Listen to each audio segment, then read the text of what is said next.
¿Cómo están? Qué manera de adorar a nuestro Dios. Increíble esta última adoración. Bueno, como les decía hace ratito, vamos a continuar con esta serie que ha tenido un montón de información sumamente útil, ¿no? La palabra de Dios está viva y la realidad es que si tú estás abierto a recibirla, wow, tiene la capacidad y todo el poder para transformar nuestra vida. Así que vamos sobre el tema. El mensaje del día de hoy está titulado Fe auténtica, ¿ok? Si tú le preguntas a 20 personas de 20 diferentes iglesias ¿qué significa ser salvo? Es probable que obtengas 20 respuestas diferentes. Entre ellos, algunos podrán responder, por fe soy salvo, otros dirán, por obra soy salvo, otros dirán, por las dos. Pero aquí lo importante es, ¿tú qué crees? ¿Cómo sabes que eres realmente salvo? El día de hoy Santiago nos va a despejar algunas importantísimas dudas. Antes de empezar, vamos a ponernos en manos de Dios. ¿Me acompañan a orar? Querido Padre, te damos tantas gracias, Señor, por tanto. Te damos gracias por el privilegio de poder estar aquí en familia, cantándote, adorándote. Y en este momento te pedimos por un corazón dispuesto y una mente abierta para abrirle nuestra mente y nuestro corazón a tu palabra. Que tu palabra se deposite bien profundo dentro de nosotros, Señor, y que dé fruto, que podamos entender de una manera clara y consistente este tema tan importante para nosotros, Señor. Ilumínanos y siga siendo tuyo este lugar. En el nombre hermoso de ti, Hijo Jesús. Amén. Pues muy bien, el pasaje que vamos a estudiar el día de hoy, hemos tratado de ir en orden acerca de la carta de Santiago. Sin embargo, la semana pasada Rodrigo Alcántara nos hizo favor de predicar y él ya tenía asignado un tema desde tiempo atrás y para no hacerle la vida más complicada, le permitimos predicar lo que ya tenía pensado predicar porque la serie se había interrumpida por la visita de Mark. ¿Se acuerdan que estuvo aquí Mark y Marco en un mensaje sumamente interesante? Bueno, pues el día de hoy vamos a tratar nuevamente de empatarnos a la serie, ¿ok? Ahora, vamos a Santiago 2, versículo 14 al 26. Sin embargo, Santiago le va a dar en el punto medular, en el primer y último versículo de los que vamos a estar estudiando el día de hoy. Vamos primero al versículo 14, luego al 26 y en la parte central de todo el mensaje vamos a ir viendo todos los demás versículos. Dice en el versículo 14 Santiago: hermanos míos, ¿de qué le sirve a uno alegar que tiene fe si no tiene obras? ¿Acaso podrá salvarlo esa fe? Y luego en el versículo 26 nos va a decir Santiago: pues como el cuerpo sin el espíritu está muerto, así también la fe sin obras está muerta. Santiago es frontal, no se anda con ningún rodeo y nos cuestiona directamente: ¿será que realmente eres cristiano? ¿Será que realmente sigues de todo corazón a Cristo? ¿Que eres salvo? Y este tema es sumamente importante porque lo que está en juego, ¿sabes qué es? Tu salvación. Es un tema importantísimo y urgente para cada uno de nosotros. Vamos al punto número 1, Romano, la importancia de tener una fe auténtica. Miren, la Biblia nos enseña que cuando una persona es verdaderamente cristiana, esto debería de tener un impacto en dos diferentes dimensiones en su vida. La primera es el aquí y el ahora, lo que está pasando en la tierra en este momento.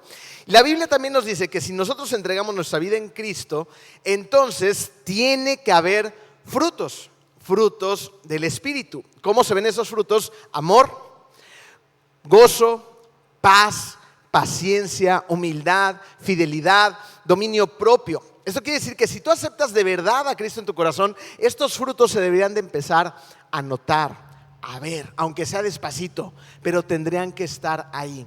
Esto quiere decir que si tú hace un mes, un año o una semana, se me fue el micrófono, ahí está, no tenías a Cristo en tu corazón y tú lo aceptaste de verdad, estas cosas ahora se empiezan a ver en tu vida. Eres una persona más amorosa, eres una persona que tiene más gozo, eres una persona más paciente, que goza de más paz, que es humilde, que es fiel, que tiene dominio propio, ¿ok? Esas son las promesas del aquí. Sin embargo, también tenemos promesas en el allá. Porque cuando tienes a Cristo en tu corazón, entonces la palabra de Dios también dice que tienes acceso a la vida eterna con el Padre. Vamos a pasar la eternidad con el Dios creador del universo que te ama tanto a ti. Y esto es bien importante porque la realidad es que cuando tú platicas con la gente te puedes dar cuenta que muchas personas dicen: bueno, sí, qué padre que voy a pasar mi vida eterna con Dios, pero ¿qué va a haber ahí? Estamos muy preocupados por el lugar.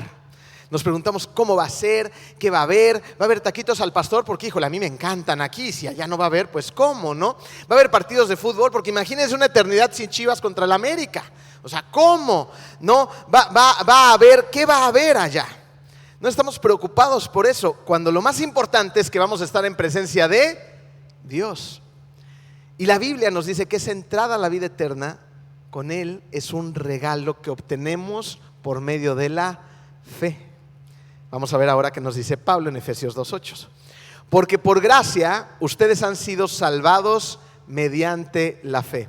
Esto no procede de ustedes, sino que es el regalo de Dios. Entonces, vamos a tener vida eterna por medio del regalo de la fe. Hasta ahí todo está bien y es bastante claro. Si yo pongo mi fe en Jesús, entonces la palabra dice que tengo vida eterna con el Padre. Sin embargo, veamos lo que dicen las siguientes palabras. Mateo 7:21.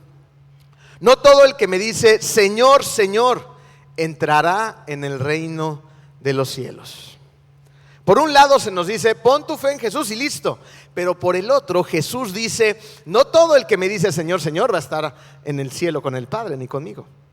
Entonces, ¿cómo sabes tú si vas a entrar en el reino de Dios o no? Es muy importante que estés seguro que tu fe es auténtica y por lo consiguiente tu fe te ha salvado. Y esto es lo más importante de todo en tu vida. Porque piénsalo así, todos estamos muy preocupados por hacer muchas cosas en esta vida, alcanzar muchas metas, tener grandes logros, dejar incluso tal vez hasta un legado, ¿no?, en nuestra vida, hacer cosas importantes, educar bien a nuestros hijos, ¿no?, generar un patrimonio para nuestro retiro, lo que sea, que abarque tu mente y tu corazón. Y hay cosas muy loables en lo que acabo de decir, hay cosas muy importantes y muy bonitas que todos deberíamos de perseguir y querer. Pero algo de esto es importante si pierdes tu salvación, que tal vez nunca has tenido. Nada sería importante, nada. Lo más importante es nuestra salvación. No importa cuántas cosas logremos en esta tierra, pero si no tenemos una salvación con el Padre, no tenemos absolutamente nada. Por lo tanto, Santiago nos va a ayudar por medio de su carta. Vamos al punto número 2, Romano, aclarando la confusión. Estamos confundidos. ¿Cuál es la confusión de la que habla Santiago? Fíjense, la confusión está en dos pasajes que parecen contradecirse. Uno está en Efesios y otro está en Santiago. Vamos a ver qué nos dice Pablo a través de Efesios 2, 8 y 9. Dice, ustedes han sido salvados mediante la fe, no por obras para que nadie se jacte. Muchos no sabemos ese pasaje, ¿no? Ha sido salvado mediante la fe, no por obras para que nadie se jacte. Pero luego nos dice Santiago en el 14, ¿de qué le sirve a uno alegar que tiene fe si no tiene obras? Estos pasajes a simple vista podrían parecer que se están contradiciendo. No por obras, dice Pablo, y Santiago dice, si no tienes obras, pues entonces no tienes fe. Y entonces, no le hago caso a Pablo, le hago caso a Santiago, no le hago caso a los dos. ¿Cómo va a funcionar esto? Fíjense, Santiago va a aclarar esto utilizando a una persona imaginaria con la que está argumentando para que cada uno de nosotros podamos entender mejor todo esto. Dice Santiago 2:18 en la primera parte del versículo. Sin embargo, alguien dirá, tú tienes fe y yo tengo obras. Tú tienes fe y yo tengo obras son dos formas diferentes de pensar que eres salvo. Una persona puede pensar que es salvo por fe y otra persona que es salva por obras. El problema con este tema es que la gente que cree esto se va a dividir en tres grupos con tres ideas diferentes donde todos están equivocados. ¿Ok? Vamos a ver esas tres ideas equivocadas y sé tú muy claro contigo mismo para ver si estás en alguno de estos grupos, porque acuérdate que lo que te estás jugando, ¿qué es? La salvación. No vaya a ser que creas que crees y a la mera hora ni crees, ¿ok? Y de repente digas, pero yo creía que iba a estar con el cielo y está aquí muy calientito, ¿ok? Entonces, abusados, porque esto es algo bien delicado, ¿vale? Punto número 1, fe sin obras. Son personas que dicen tener a Cristo en su vida. Sin embargo, nada ha cambiado desde que se dicen ser cristianos. ¿Por qué? Porque se comportan de la misma manera, hacen las mismas cosas, tratan a la gente de la misma forma y no es la mejor forma. Hacen negocios como el mundo los hace, ¿no? Maltratan a sus hijos, tratan mal a la esposa, se comportan mal en el trabajo, andan de chismosos por todos. O sea, todas las cosas que sabemos que van en contra de la palabra de Dios. Esas personas dicen que creen, pero en realidad Vean lo que dice Santiago un poquito más adelante en el mismo versículo 18. Muéstrame tu fe sin las obras y yo te mostraré la fe por mis obras. ¿Cómo vas a demostrar tu fe en Cristo si no hay manera de comprobarlo? Es como si alguien te dijera, te acuso de ser cristiano porque tengo las pruebas. ¿Hay pruebas de que eres cristiano? ¿Se nota que eres cristiano? ¿O lo contrario? ¿Qué dirá la gente de ti que te conoce? ¿Qué dicen tus vecinos acerca de ti? Porque si eres igualito antes de aceptar a Cristo o peor, es posible que no seas salvo. Por sus frutos, dice la palabra, los conocerás. El segundo grupo es lo contrario. Es gente que piensa que son obras en lugar de fe. Son personas que piensan que necesitan ganar su entrada al cielo. Entonces, si tú le preguntas a esas personas, a ver, ¿a dónde crees que vas a ir después de la muerte? De inmediato te van a contestar, al cielo. Y después puedes decir, bueno, ¿y por qué? Pues porque soy bien buena persona. Soy bueno, soy buena. Entonces, como yo soy bueno, soy buena, entonces Dios tiene la obligación de ser bueno conmigo y darme la entrada al cielo. Esto no lo dice la Biblia por ningún lado tampoco. Lo que está diciendo esa persona es que como ha hecho cosas buenas, entonces Dios lo tiene que dejar entrar al cielo. Y miren, si leemos detenidamente, no hay ninguna contradicción en lo absoluto entre lo que dice Pablo y lo que dice Santiago. ¿Por qué? Porque Pablo está hablando de la fuente de la salvación.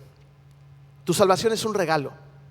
Y por más cosas buenas que hagas en este mundo, las cosas buenas nunca te van a salvar. ¿Sabes qué te salva? Poner tu fe en Cristo. Entonces, Pablo está hablando de la fuente de la salvación. Es ese regalo que no nos merecemos, esa gracia inmensa sobre nosotros, donde Dios estuvo dispuesto a pagar un altísimo precio para que tú tengas acceso a Él, por medio de la sangre de Jesucristo en la cruz. ¿Okay? No puedes hacer nada para compensar una sola gota que derramó Jesucristo en la cruz por ti. Nada. Esa es la fuente de la salvación, su gracia. Ahora, Santiago está hablando de otra cosa. Está hablando del producto de la salvación. Está diciéndonos que la gente salva es transformada. Es diferente a como era antes. Entonces aquí hay una situación bien interesante en las personas que creen que es por obras. Esas personas van a terminar frustradas en su vida. ¿Sabes por qué? Porque ellos esperan que gracias a sus buenas obras su vida será buena. Como yo soy bueno, entonces el mundo tiene que conspirar para que todo me salga bien. ¿No? Tiene la obligación Dios de hacerme la vida simple y sencilla. Son esas personas que creen que al final de su vida, en el lecho de muerte, van a morir dormiditos como angelitos porque fueron muy buenos toda su vida. Y en este mundo, vivimos en un mundo que está caído. Déjenme hacerles una pregunta, a ver, de pura casualidad, ¿alguien ha experimentado problemas la última semana? ¿Alguien ha experimentado problemas graves el último mes? Todos los que no levantaron la mano, espérense a la semana que entra. Porque es cuestión de tiempo, nada más. En la Biblia no dice por ningún lado que si pones tu fe en Cristo no vas a tener problemas. Pero sí dice que cuando los problemas lleguen los vas a poder enfrentar de una manera completamente diferente cuando el Espíritu Santo está dentro de ti.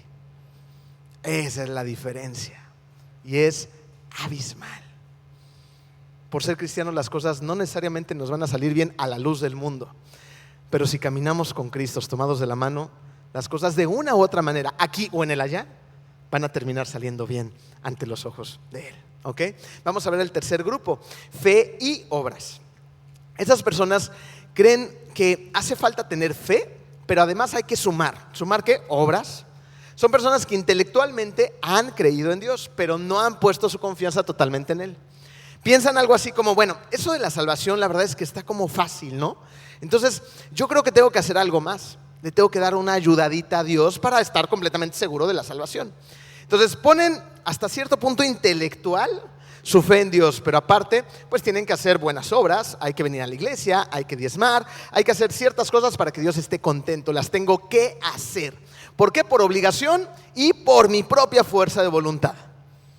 Esas personas siguen tratando de manejar su vida con sus fuerzas, siguen tratando de lidiar con las adversidades con sus fuerzas y resistir a las tentaciones por su propia fuerza de voluntad. El problema con esto es que la gente que logra esto de alguna manera, porque hay gente que sí es súper disciplinada, es súper constante, tiene una gran fuerza de voluntad y pueden lograr algunas de estas cosas, se vanaglorian a sí mismos. Dicen, ¿ves? Yo sí puedo y tú no. Sin embargo, cuando Dios hace todo esto por medio de su poder y gracia en ti, entonces nada tiene que ver con tu gloria, sino con la gloria de Él. Y esa es la idea. Que todo lo que hacemos, todo lo que logramos, todo lo que conseguimos es por medio de Él y para Él. Y en todo momento tenemos que glorificarle a Él, no a nosotros, porque somos bien vanidosos. Y en cualquier momento nos distraemos y entonces todo se trata acerca de mí. Y nos empezamos a alejar cada vez más de la cruz. Estas personas generalmente se convierten en cristianos un tanto arrogantes, que hacen sentir a los demás que están en la misma lucha que no pueden. Ellos sí, se ponen en un pináculo de moralidad, de principios cristocéntricos y se la pasan dándole de bibliazos a todos los demás. De hecho, de esto acusa Jesús a los fariseos, porque los fariseos, por pura fuerza de voluntad y por un montón de legalismos, hacían un montón de cosas que los hacía verse altamente espirituales. Sin embargo, su corazón estaba muy lejos de Dios. Miren, les puse un pequeño diagramita ahí en la pantalla que van a ver a continuación, que se trata de lo siguiente. Al centro podemos ver la cruz, ¿ok? Y como número uno, el número uno ejemplifica una persona que aparentemente se ve que está cerca de la cruz, ¿se dan cuenta? Y el número dos, aparentemente se nota en el diagrama que está lejos de la cruz, ¿verdad? Pero aquí hay algo bien interesante. Fíjense, el número uno podríamos decir que son aquellas personas que aparentemente se ven más cristianas.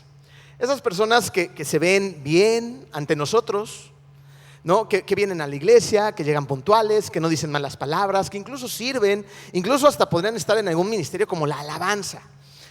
Y dices, bueno, esta persona es un gran cristiano, es una gran cristiana. Pero el número dos es una persona muy diferente. Es una persona que físicamente ante nuestros ojos no se ve cristiana, se ve diferente. Los empezamos a etiquetar. No habla de la misma manera, no tiene el mismo lenguaje cristiano que los demás, ¿no? Todavía se le sale una que otra peladez y sigue luchando contra algún pecado, ¿no? Y no sirve en ningún lado porque apenas encuentra su lugar en la iglesia. Pero aquí está. Algo que es sumamente importante es lo siguiente. No me quiten mi gráfica, por favor, todavía. Que el número uno tiene una flechita que está apuntando ¿hacia dónde? Lejos de la cruz, ¿se dan cuenta? Pero aparentemente está cerquita. Y el número dos, que aparentemente está lejos, la flechita está apuntando ¿hacia dónde? Hacia la cruz. Eso es lo que pasaba con los fariseos, exactamente eso. Se veían, no bueno, increíbles. Pero llega Jesús y le dice, ustedes son como tumbas. Por fuera están pulcras y limpias, pero por dentro su corazón está lleno de gusanos. Y somos requete buenos para voltear a ver a los fariseos de aquel entonces, ¿verdad? Pero ¿no será que estamos en el número uno? Porque yo estoy segurísimo, por la evidencia de la misma palabra, del intercambio que tuvo Jesucristo con tantos fariseos, que muchos fariseos no están gozando de la presencia del Señor. Y ellos muy probablemente creían que iban a estar sentados a la derecha del Padre. Y entonces puede ser un espejo también para nosotros mismos. Aquí también radica la confusión. ¿Tu corazón hacia dónde está apuntando? ¿Está apuntando hacia la cruz de verdad, de una manera auténtica? ¿O parece que está cerquita, pero está apuntando hacia afuera?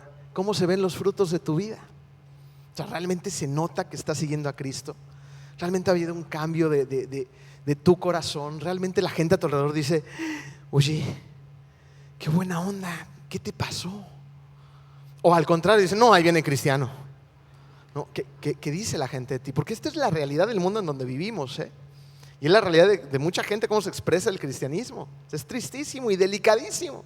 Porque en lugar de acercar a otras personas a la cruz, muchas veces con nuestra forma de hacer la vida, de enfrentar las circunstancias, los problemas, los conflictos y las oportunidades, terminamos ahuyentando a otras personas de la cruz. Porque la realidad es que nuestro corazón está apuntando hacia afuera. Por eso es tan importante que nos queden claras que estas tres ideas están equivocadas y nos pueden confundir, haciéndonos creer que estamos cerca de la cruz cuando en realidad estamos lejos de ella. La pregunta es, ¿cómo debe de ser entonces? Fíjense, lo que Santiago nos enseña es que necesitamos una fe auténtica que produzca obras. ¿Ok? Se los voy a repetir para que pongan mucha atención. Lo que en realidad necesitamos es una fe auténtica, evidentemente en Cristo Jesús, que produzca buenas obras. ¿Ok? Vamos al punto número 3 en tu programa, los resultados de la fe auténtica. Hay 4 áreas que se ven en una persona, que ha sido invadida por Cristo. Vamos a la número 1 o inciso A en tu programa. La fe auténtica nos mueve a darnos a los demás. Miren, cuando Jesús está en ti y ves una necesidad, hay algo dentro de ti, evidentemente se llama Espíritu Santo, que te mueve a hacer algo al respecto. Vamos a Santiago 2, versículo 15 y 16. Nos dice Santiago: supongamos que un hermano o una hermana no tiene con qué vestirse y carecen del alimento diario. Y uno de ustedes les dice: que les vaya bien, abríguense y coman hasta saciarse, pero no les dan lo necesario para el cuerpo. ¿De qué serviría eso? ¿De qué? Cuando Santiago dice, si alguien viene a ti y te dice, no he comido en unos días, muchas veces nosotros como cristianos lo que le decimos a esa gente es: ay, qué pena, no me digas, voy a orar por ti, ¿no? Que te vaya bien. Y listo. Y no me malinterpreten, orar es súper importante, es de las mejores cosas que puedes hacer por alguien más. Interceder por las personas yendo directamente al Padre para que el Padre también supla sus necesidades, ¿ok? Y haga su voluntad en esa persona. Eso es importantísimo. Tenemos que orar por los demás. Pero no nada más es orar, también tenemos que hacer algo al respecto, porque les repito, si el Espíritu Santo está dentro de nosotros, entonces tenemos que tener esa necesidad de hacer algo al respecto. No podemos simplemente ignorar las necesidades de los demás. Decir, ay, mira, pobrecitos. No, pues que Dios los bendiga. Y listo, sigues tu camino. Hay que hacer algo al respecto. Y además, no me van a dejar mentir, pero ¿no es cierto que el alimento se multiplica cuando ayudas o le das de comer a los demás? ¿Lo han experimentado? En su casa, la gente a veces tiene un tino así perfecto para llegar a lo de la comida. A veces van a consejería, a veces nos van a visitar, a veces van a arreglar algo, lo que sea. Pero de repente, justo a la hora que comemos, nos cae marabunta, porque no llegan 1 o 2, de repente tenemos ahí un chorro de gente. Si no, aquí está mi amigo Isma, que lo puede confirmar. y llega un montón de gente y nada más cruzamos miradas, ¿no? Entre todos. ¿Y ahora cómo le vamos a hacer? Hay que darles de comer a todos, pues están aquí a la hora de la comida, ni modo de todo huele rico, ¿no? Y los otros no han ni desayunado. Y la comida alcanza. Dios multiplica el alimento, no sé cómo, son sus matemáticas. Lo mismo has experimentado tú. Y a veces sí hay que sacrificar un poquito. Y a veces a lo mejor tendrás que comer un poquito menos. Pero hay que alimentar a los demás. Hay que darle vestido a los demás. Hay que ir y ayudar a los demás. Y yo sé que eso te va a meter en muchos problemas. Pero son los problemas donde a Dios le gusta que nos metamos. Y yo sé también que no se trata de alimentar al mundo entero porque es imposible. Jesucristo lo dijo, hay mucha gente pobre y enferma en este mundo. Yo tengo que ir a seguir y seguir predicando. Pero al mismo tiempo era empático con las demás personas y se detenía en su caminar para sanar, para ayudar, para proveer, para aconsejar, para predicar, para todo lo que Él vino a hacer. Y si Él está en nosotros y nosotros nos decimos ser sus discípulos, sus seguidores, tenemos que hacer las cosas que Él también hacía.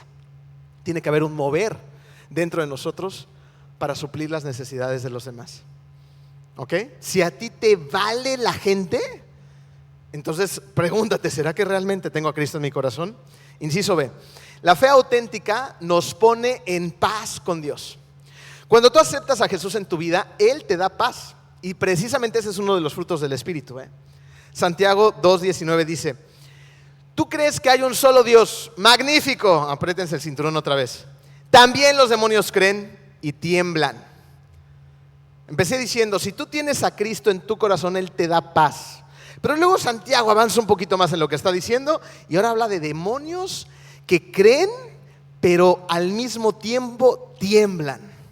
Entonces, evidentemente Santiago nos está diciendo que no es solamente una cuestión de creer, porque los demonios claramente creen en Dios y aún así van en su contra, van en contra de la voluntad de Dios, por eso tiemblan, porque le tienen pavor.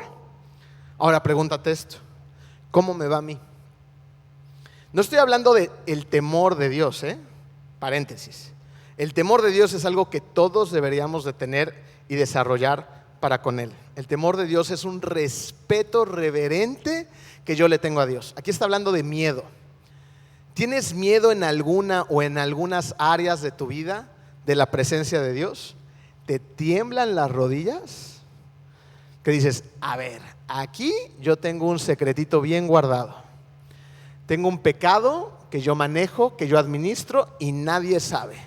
Y ahí sí tiemblo porque ya reconozco que está mal. Te tengo dos noticias. La primera es, tarde o temprano ese pecado va a salir a la luz. Es cuestión de tiempo. Y te tengo otra noticia. Dios es un Dios omnisciente. ¿Saben qué es eso? Que todo lo sabe. No le puedes esconder absolutamente nada. Nada le puedes esconder a Él.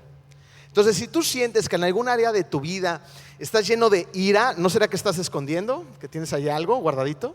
¿Sientes miedo? ¿No será que tienes otra cosa guardadita por acá?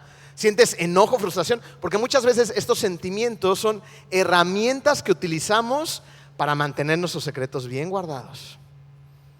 Y si mantenemos esos secretos guardaditos, ¿tienes paz realmente en tu corazón? Pues no. Pero si de verdad has puesto tu fe en Dios, has puesto tu fe en el Hijo de Dios, como aquel Hijo de Dios que vino a esta tierra, que llevó un ministerio impecable, que nunca pecó, nunca hizo nada contrario a la voluntad de Dios, que fue por voluntad propia y caminó directamente a la cruz por amor a ti y fue sacrificado y resucitó al tercer día y tú lo crees con todo tu corazón, entonces le conoces. Conoces ya a Dios, conoces a Jesucristo, conoces a Dios por medio de Jesucristo. Y entonces, ¿sabes qué debería de pasar? Algo maravilloso en tu vida. Acuérdate que todo lo que toca a Jesús nunca lo deja igual. Y si tú empiezas a tener esta relación con Él es porque le estás conociendo. Y si le estás conociendo a través de su palabra, a través de los mensajes, a través de la música que le cantas, a través de tus disciplinas espirituales, a través de la oración, entonces si le conoces empiezas a confiar en Él. Y si confías en Él, entonces pasa algo sensacional, le obedeces. Le obedeces, eso es lo que debería de pasar. Y aún en medio de las tormentas podrás experimentar de esa paz que sobrepasa todo entendimiento. Inciso C, la fe auténtica nos mueve también a obedecer a Dios. Y aquí es necesario hacer una pausa. Miren, el proceso para cada quien, para cada persona en nuestro proceso de santificación lleva un diferente ritmo, lleva una velocidad distinta. Es como cuando alguien corre, no todos corren a la misma velocidad. Hay gente que va trotando, hay gente que apenas empieza a caminar, hay gente que corre que dices, wow, no, ya algún día quisiera correr así. Pero tenemos que respetar la velocidad y los ritmos de los demás. Esas personas que van tan rápido, dices, a mí me encantaría, ¿no? Esta persona puso su confianza en Cristo, ¿no? Y en cuestión de semanas, meses, ha dado unos frutos impresionantes. Y mira nada más, mírame a mí. Tenemos que respetar el proceso de cada quien. Unos van más rápido, otros van a ritmo medio, otros van lento. Lo importante aquí es que de verdad te muevas, aunque sea despacito, pero que te estés moviendo. El problema es no darte cuenta que a lo mejor nunca te moviste o que incluso te fuiste para atrás. Si no te moviste o te fuiste para atrás, es una alerta tremenda en tu vida. ¿De verdad seré salvo? No hay frutos en mi vida, no hay ni tantita más paz, ni tantito dominio propio, ni tantito más amor. Sigo igual o peor. ¿Ok? Esto es bien importante. Necesitamos analizarnos sin estar juzgando a los demás, porque recuerda que lo que está en juego es tu salvación. Santiago 2, 20 y 21 dice: ¿quieres convencerte de que la fe sin obras es estéril? ¿No fue declarado justo nuestro padre Abraham por lo que hizo cuando ofreció sobre el altar a su hijo Isaac? Esto es poderosísimo, porque tenemos que ser un poquito empáticos con la situación de Abraham. Miren, Abraham era una persona que pues le iba bien, no tenía grandes problemas donde vivía, había crecido pues en un cinturón de seguridad padre, tenía todo lo necesario excepto hijos, que también era una gran desgracia en aquel entonces, pero tenía su esposa, su familia anterior, una casa donde vivir, comida rica que comer, y de repente un día aparece Dios en la escena de su vida. Y le dice: Abraham, tienes que salir de este lugar y dejar todo lo que conoces y dirigirte a una tierra desconocida. Y recuerden que en aquel entonces los viajes eran muy diferentes a ahora. Hoy en día te dicen: tienes que ir a Mérida. Dices: perfecto, agarro mi carro, me voy por la de cuota, me detengo ahí en la cuchillita. Han probado los lomitos y los panuchos deliciosos y un café de vainilla, latte. Luego sigues, llegas, te hospedas en un hotel o en casa de un amigo, listo, ya llegué, ¿no? Un trayecto seguro, a gusto, sin problemas. Pero en aquel entonces los caminos eran muy distintos. Eran lugares llenos de peligros, donde estaban asaltantes, donde había criminales por todos lados, donde te jugabas la vida para ir de un lugar a otro.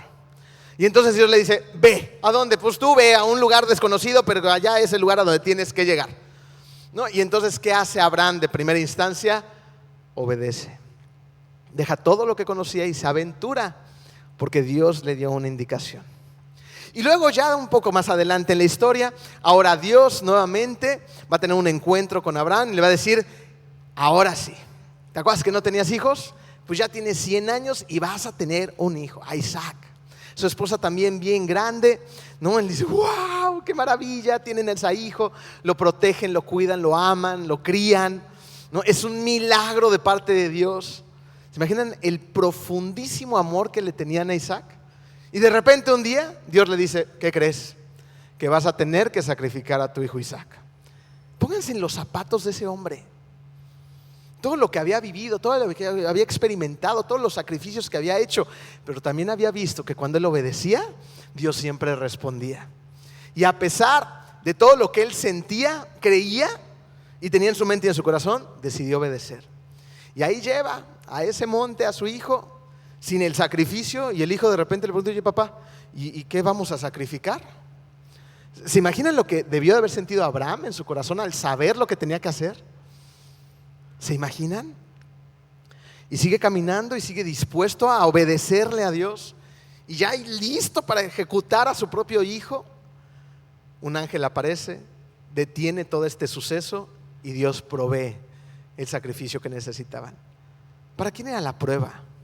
Dios sabía lo que iba a pasar. Dios es un Dios omnisciente. La prueba era para Abraham. Él necesitaba saber hasta dónde estaba dispuesto a llegar por Dios, y que su obediencia era extrema. ¿Cómo tú obedeces algo así? Tú. Ponte en sus zapatos. ¿Cómo obedecerías algo de ese tamaño? Confianza total en Dios. No hay más. No hay otra forma. Confianza total en Dios. Es creerle a Dios y decirle: tú sabes mucho mejor que yo los planes que tienes para mí. Esto no tiene ningún sentido para mí, pero te voy a obedecer. Voy a hacer lo que tú estás diciendo que haga. Confianza total en Dios. Tenemos que obedecerle. Ahí se ve si tu fe es auténtica o no. Inciso D. La fe auténtica nos mueve a tomar riesgos por Dios. Este me encanta. Santiago 2:25 dice: de igual manera no fue declarada justa por las obras aún la prostituta Rahab, cuando hospedó a los espías y les ayudó a huir por otro camino. Recordemos rápidamente la historia. Josué está a punto de tomar Jericó, y entonces va a mandar a unos espías, pues precisamente a espiar, y estos espías se van a hospedar con Rahab. El rey de la ciudad se va a enterar y va a mandar a unos soldados pues a apresar a los espías, ¿no? Y imagínense la situación. Rahab tiene a estos espías dentro de su casa.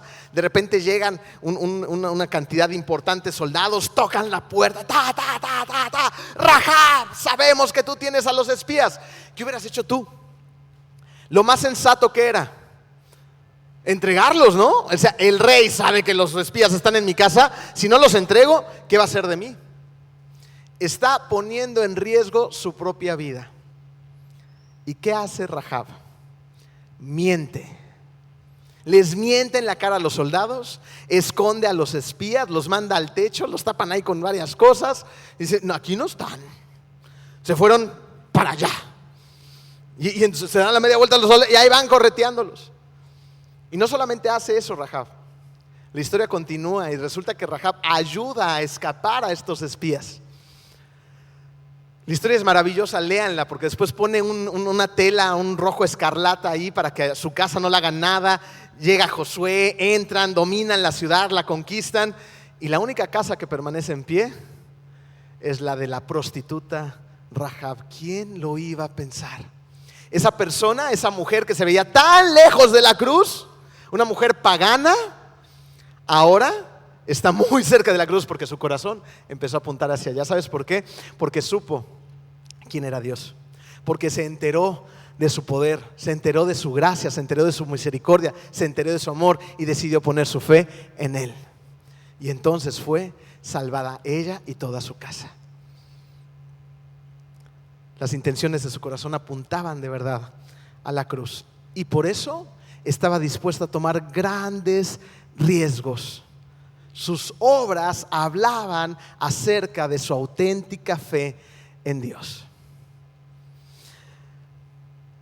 Si tú haces la voluntad de Dios, si te juegas la vida, tendrás recompensas aquí y ahora, pero muchísimo más importantes allá.